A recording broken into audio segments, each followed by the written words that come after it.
Assalamualaikum warahmatullahi wabarakatuh. Kali ini kita bakal ngomongin sosok yang luar biasa. Seorang pahlawan yang namanya jadi legenda dan bahkan inspirasinya dijadikan serial TV terkenal. Kita bakal ngebahas tentang Ertuğrul, tokoh epik dari sejarah yang bukan cuma dikenal sebagai ayahnya Osman I, yaitu pendiri Kesultanan Utsmaniyah, tapi juga sebagai pahlawan nomaden yang sukses membangun pondasi dinasti besar di masa depan.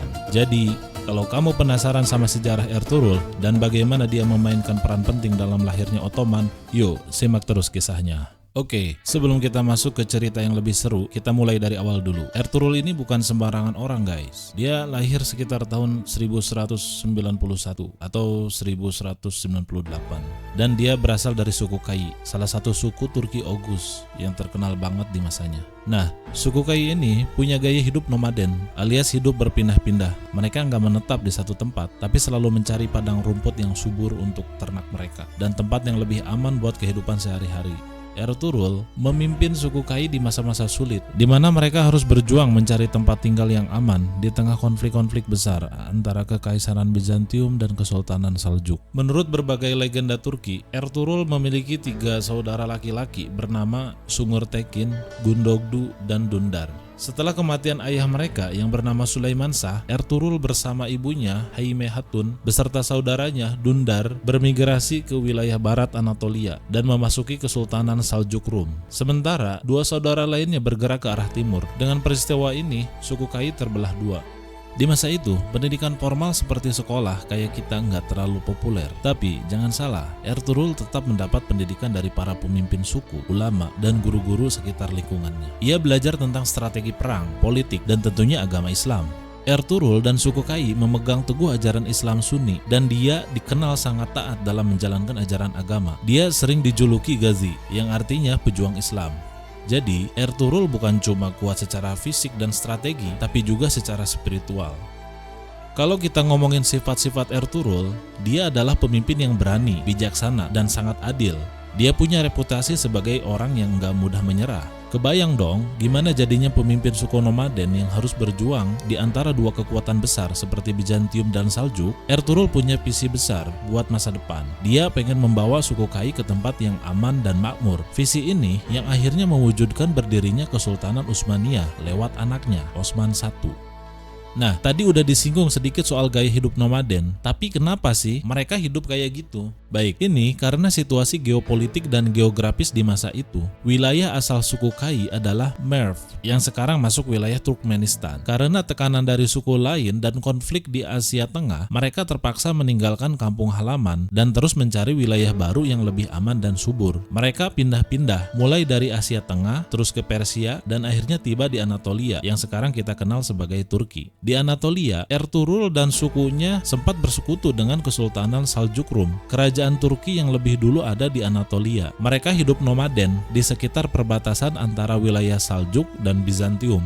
Sebelum Kesultanan Utsmaniyah terbentuk, wilayah Anatolia ini beneran kayak Wild West. Ada berbagai suku dan kerajaan yang terlibat dalam konflik, terutama antara Kekaisaran Bizantium yang masih punya wilayah besar di sana dan Kesultanan Saljuk yang sudah mulai memperluas kekuasaan di wilayah itu. Banyaknya suku yang hidup nomaden seperti suku Kai adalah bagian dari strategi bertahan hidup, menghindari konflik besar, dan mencari padang rumput untuk ternak mereka. Ertuğrul dan suku Kai dikenal punya banyak hubungan yang cukup dekat dengan Kesultanan Saljuk. Mereka membantu Saljuk dalam perang melawan musuh-musuhnya, termasuk Bizantium. Karena bantuannya, Ertuğrul mendapat hadiah berupa wilayah Sogut dekat wilayah Bilecik dengan luas tanah kurang lebih sekitar 1000 km persegi, yang nantinya jadi basis kekuatan bagi keluarganya. Dari sini, Ertuğrul dan keturunannya mulai membangun kekuatan yang akhirnya melahirkan Kesultanan Utsmaniyah. Oke, sekarang kita masuk ke bagian yang mungkin jarang banget diomongin. Pertama, meskipun Ertuğrul adalah figur yang sangat penting, nggak banyak catatan sejarah yang detail tentang kehidupannya. Banyak dari cerita tentang dia datang dari legenda yang diceritakan turun-temurun. Salah satu fakta menarik adalah, walaupun suku Kai terbilang kecil dibandingkan suku Turki lainnya, mereka punya reputasi yang kuat sebagai pejuang yang tangguh dan setia. Kedua, Ertuğrul nggak pernah mendirikan kerajaan besar, tapi ia berhasil membangun fondasi yang kuat bagi anaknya, yaitu Osman I,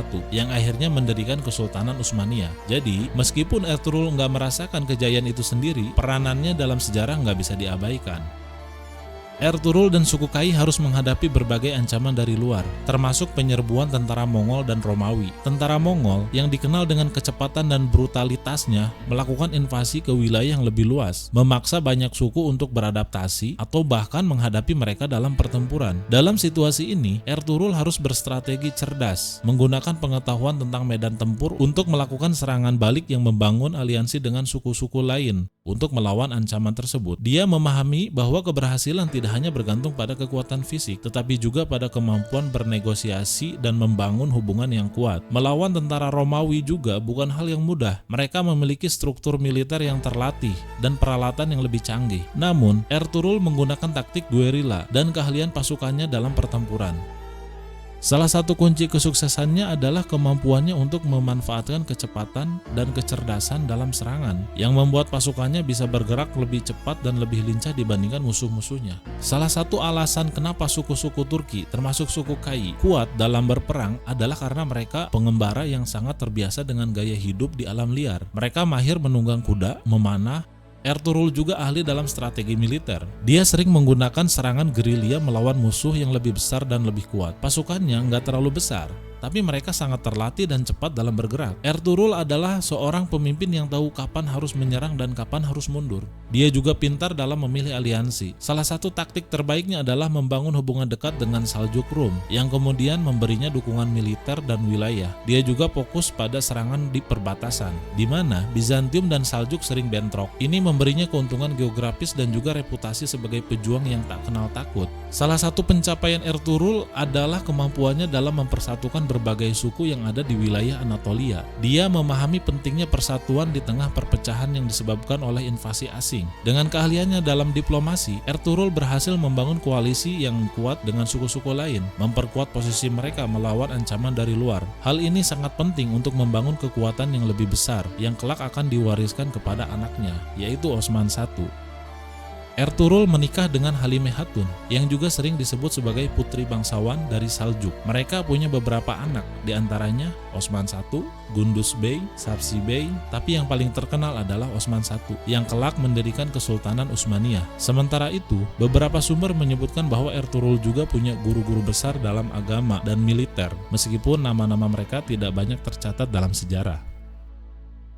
Walaupun nggak ada kerajaan besar yang ia bangun sendiri, peninggalan terbesar Ertuğrul adalah warisan moral dan kepemimpinannya. Wilayah Sogut yang diberikan kepadanya oleh Kesultanan Saljuk kemudian jadi pusat awal Kesultanan Utsmaniyah. Di Sogut juga terdapat makam Ertuğrul yang sampai sekarang menjadi tempat ziarah. Pada abad ke-19, Angkatan Laut Kesultanan Utsmaniyah memberi nama fregat mereka dengan nama Ertuğrul sebagai penghormatan dengan Ertuğrul. Selain itu, ada juga Masjid Ertuğrul Gazi di Ashgabat, Turkmenistan yang selesai dibangun pada tahun 1998, juga diberi nama sesuai dengan namanya sebagai penghormatan.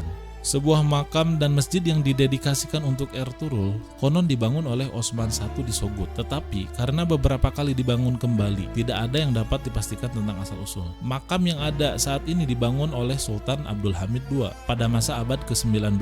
Kota Sogut menyelenggarakan festival tahunan untuk mengenang para Osman terdahulu. Itulah guys, cerita epik tentang Ertuğrul, seorang pahlawan nomaden yang memainkan peran penting dalam sejarah Turki dan Islam. Meskipun hidup di masa yang sulit dan penuh tantangan, dia berhasil memimpin sukunya dengan keberanian dan kebijaksanaan. Tanpa Ertuğrul, mungkin kita nggak akan pernah mendengar tentang Kesultanan Utsmaniyah yang begitu legendaris itu. Semoga konten ini bisa memberikan kamu gambaran yang lebih jelas tentang sosoknya. Jangan lupa untuk like, subscribe, dan aktifkan lonceng notifikasi agar tidak ketinggalan konten menarik berikutnya. Sampai jumpa di video selanjutnya. Wassalamualaikum warahmatullahi wabarakatuh.